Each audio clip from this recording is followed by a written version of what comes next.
Welcome to another edition of the Bones of Advertising. I'm still Craig McLeod, and you are. I am excited. I'm excited this week because we have a very special guest, a very, very special guest, my very good friend, head of football program at St Kilda Football Club, the little-known football guru, as he was referred to in the Australian not that long ago, Dave Rath. Welcome, Dave. Welcome, Dave. Thank you, John. Craig, good to be here. I don't know whether that means little and known or little known, but anyway, we can work it out as we go.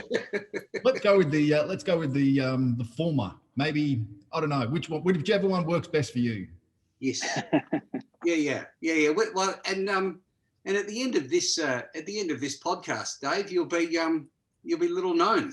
What are you saying about our podcast, mate? You're saying we've got no listeners? I'm saying we've got 4 listeners in the United States, and God knows how many we've got in Australia. We've got a couple in New Zealand, I believe.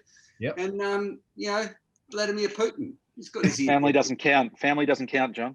No. Of course they count, Dave. What do you mean? How do you reckon we got 4 in America? Brilliant. Very nice. Very nice. I'm going to kick off just a bit Dorothy Dixon, really. You have just come out of 7 years of lockdown 2 up in Queensland. Well, it must have felt like 7 years, I guess, with the St Kilda Football Club. How did that go for you? Overall, it went really well. I think we got a really good result out of not only the season but also that aspect of it. We made a deliberate decision to try and embrace it. Yep. Knew it would be tough, but knew it was going to be tough for everyone, and we wanted to be, I suppose, less tough for us than it was for everyone else, and sort of made a deliberate decision to embrace that, that adversity. Took a bit of an anti-fragile concept that we sort of used through the whole COVID process, I suppose, this season with our players, to try and use it as an opportunity to grow through adversity, and I think we have leapfrogged a few teams in that process. So, overall, it worked well for us. There's no doubt there were periods where it was trying, and we were living in each other's laps and got to see, warts and all, how everyone responded, 24 hours a day, when usually you get players and coaches together, for 5 or 6 days of the week for limited periods of time. But this was obviously the inability to escape was a challenge at times. Let's put it that way. Yeah. Cohesion of the club. Sorry, JD. The cohesion of the club in the 2020 season, I thought, was extraordinary. It really looked evident on the field. And obviously I wasn't privy to what was going off the field, but it really did look like a cohesive unit to me. I'm a big footy fan and really did see a lift from the Saints. And I think you're right. I mean, I really feel the leapfrogging of those sort of teams, sort of from what was it, 8 down to sort of 10. I really feel that it was, that almost into the 8 kind of feeling in the club. And I really feel it's a springboard for next year too. I'll be excited to see how they perform, but it really seemed connected to me. Yeah, and I think that sort of connection's a pretty contemporary theme in footy. Richmond have thrived in driving that, and a number of clubs have tried to own that space, I suppose. But we realise that relationships are fundamental to everything we do, and we've got a coach who wears his heart on his sleeve with that sort of stuff. So we've got an advantage in that sense. But we also, I know we'll talk about strategy, but we were strategic in that sense, and we tried to invest in getting the players to understand what our story was and where we were, and how we could, grow together. So we put a fair bit of work into that. Yeah, I like that sense that Brett Ratton wears his heart on his sleeve.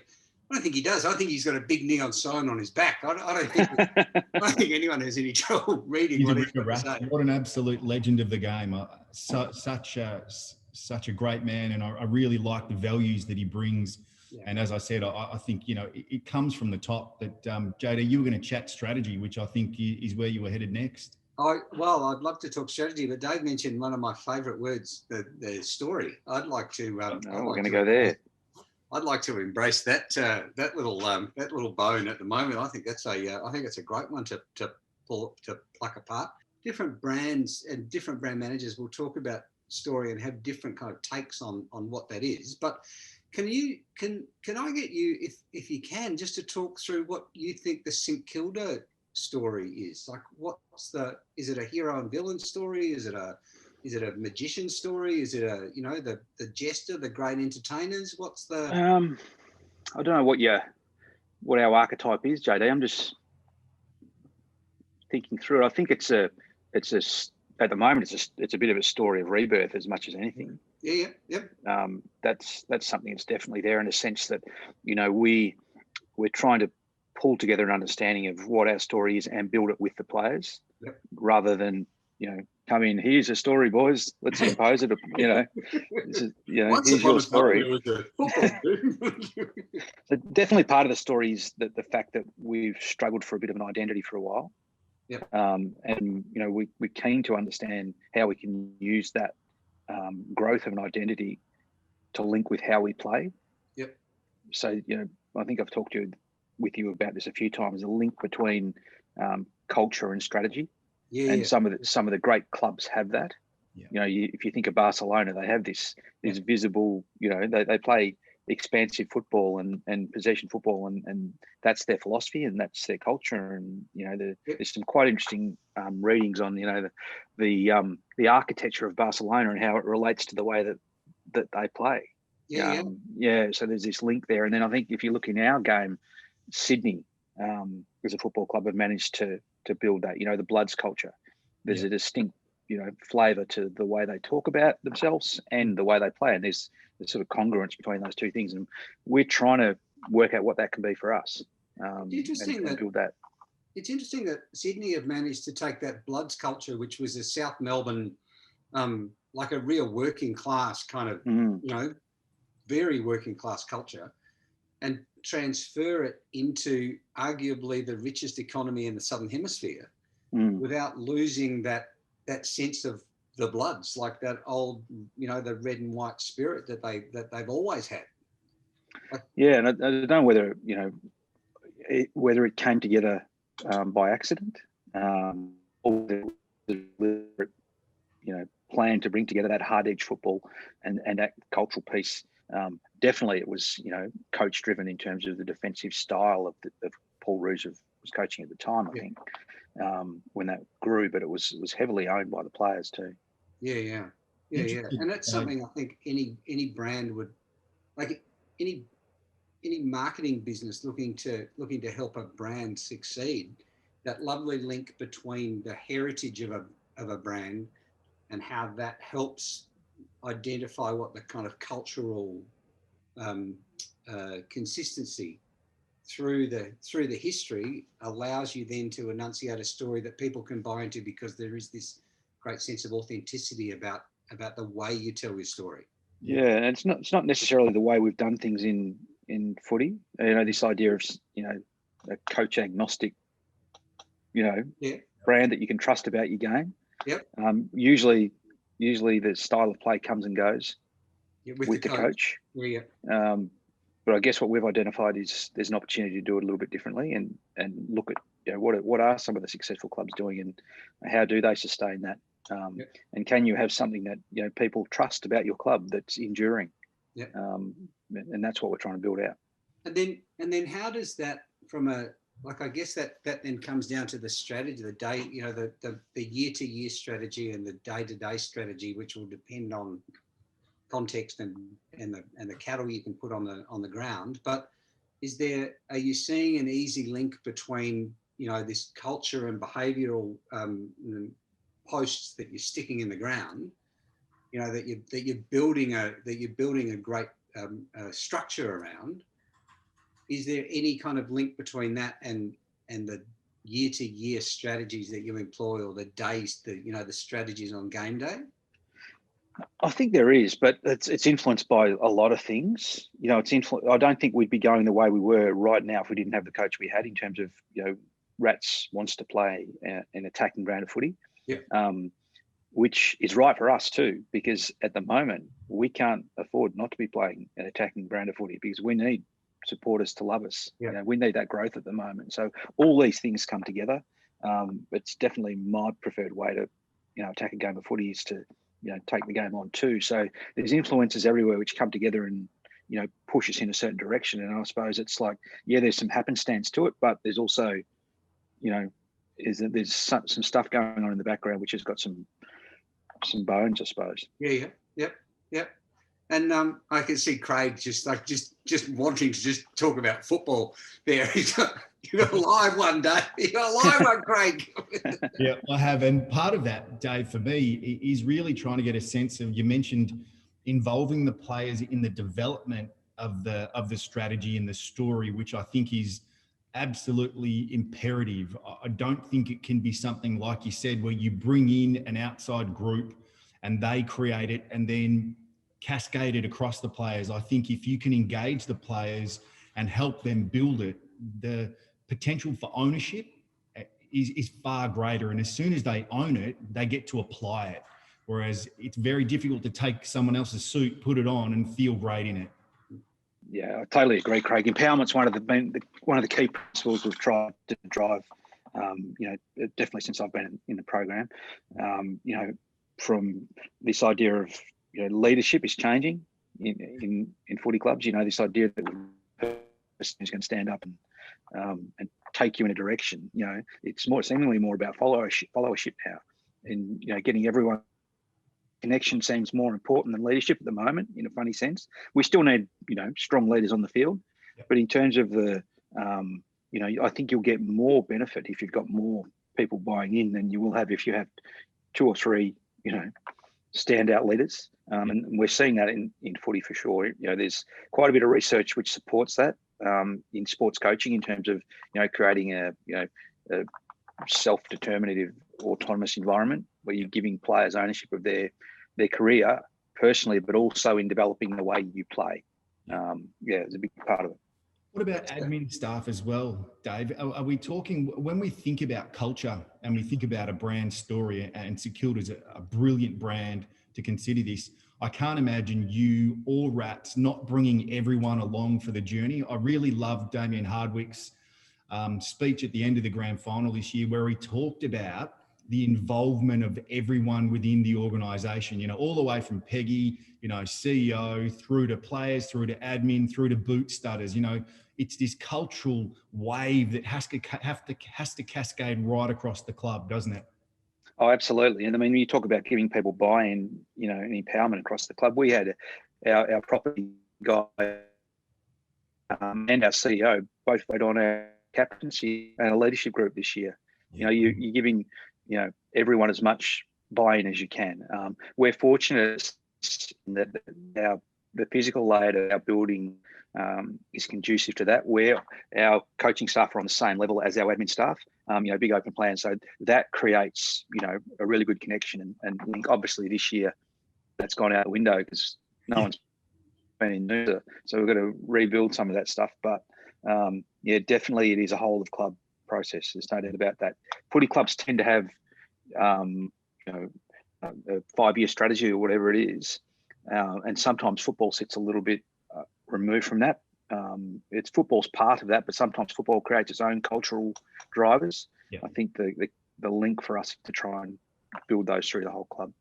And do you think that seems to run against most of the traditional stories we hear about football clubs? So, there is always that sense of, the coach is God, and you seem to be building something that's a lot more inclusive. Like, there's always that sense, certainly seen from the outside, that the coach comes in and goes, right, everything's changed. You go and stand over. Like there seems to be you'll do what I do. You'll do what I tell you to do. And that seems to be changing. Certainly the stories you're telling from St Kilda's point of view, but also what seems to be happening at Richmond and what seems to have been happening at Sydney for years and years. So.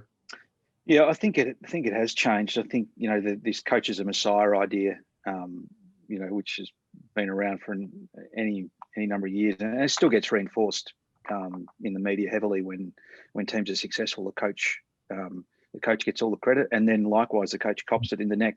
That's the reality. Okay, sure. But I think that within football clubs, there's been a changing of that, and we understand now that the game is so complex. It's a complex problem to be solved, and there's multiple ways to do it. We talk about strategy. strategy is about resources, isn't it? It's about making choices to over-index in certain areas and not in others. And so in a game of footy, there's various ways of doing that, but there's no one best way. There's very little research which says here's the numerical data-driven way to play the game of footy. It doesn't exist because it's so complex. There's a few indicators like long kicks to advantage, which have stood up for 15 years or so, but not many other stats actually point in the right direction because it is so complex and there's so many different ways of doing it. So the idea that one person can actually have all the answers is a flawed paradigm anyway, I think. And you only have to look at half time to see, the coach. So you'll have Rath, he'll take the guys off and they'll have a group discussion. Then he'll come back and potentially talk to the forwards alongside the forward coach. You'll have the middle coach and you'll have the backs coach. So there's no longer this just one pinnacle. It is cascaded across all of these leaders who bring different components to the party, which is so important when you think about overarching strategy, whether you're talking business or sport, to have all of those identifiable influences with their talents coming to the party to drive the success of an organisation. I think that's kind of what we're talking about here, Dave. Yeah, absolutely. That cohesion is absolutely fundamental. And you're right; people do bring different flavours. Yep. And within the team, there'll be the back line will have its own identity, for example. Yeah. And the mids and the forwards will have be working on different stuff. But there is this collective piece that brings us all together, which is the overarching.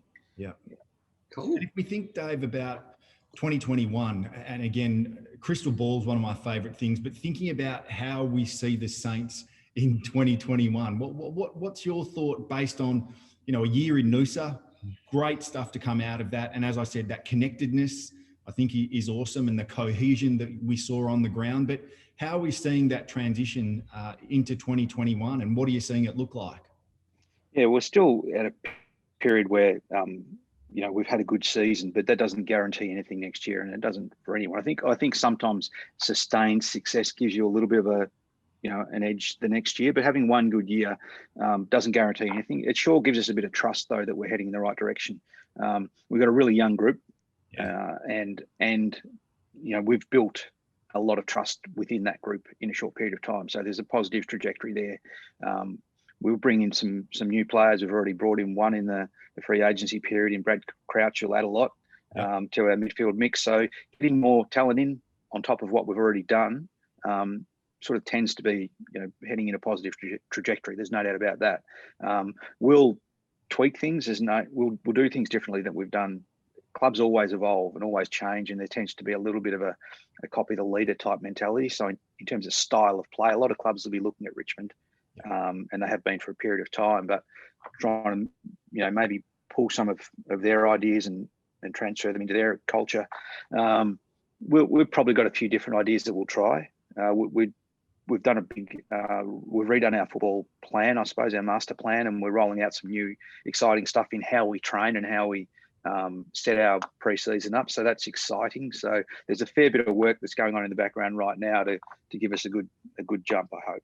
Brilliant. That's exciting. Absolutely. And JD, do you have a parting thought question for Dave that you'd like to pose? I do. Well, I've got just one's an observation, I guess, and one's a question. I do like that idea of culture eats strategy for breakfast. That sense that culture will always provide a really solid foundation for anything kind of moving forward, in the sense that St Kilda's building a great culture, and a culture around a theme or a number of themes.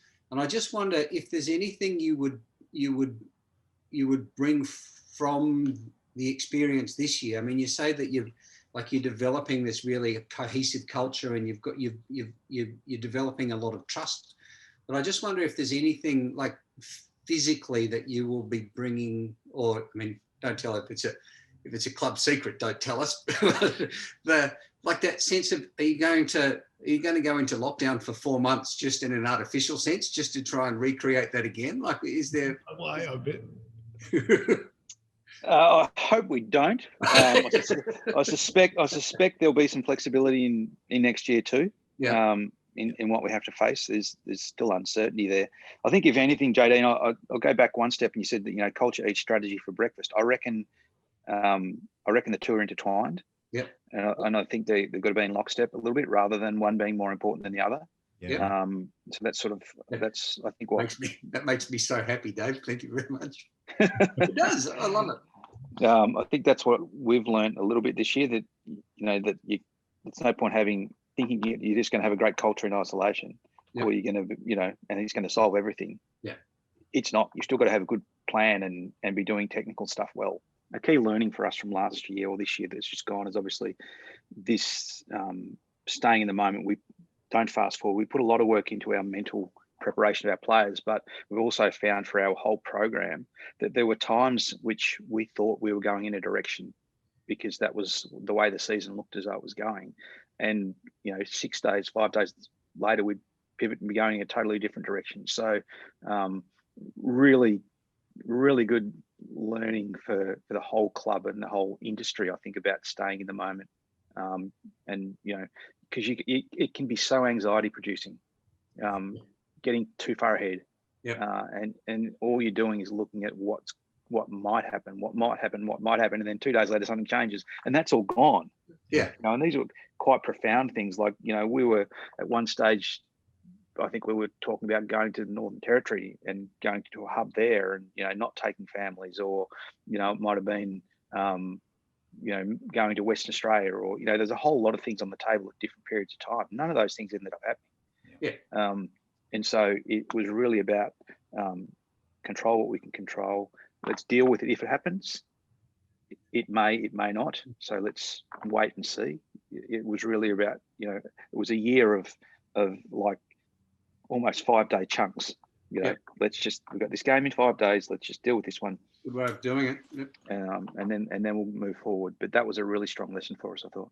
Yeah, brilliant. Well, you know what? That's another edition of the Bones of Advertising. Very grateful to have Dave join us today, and JD.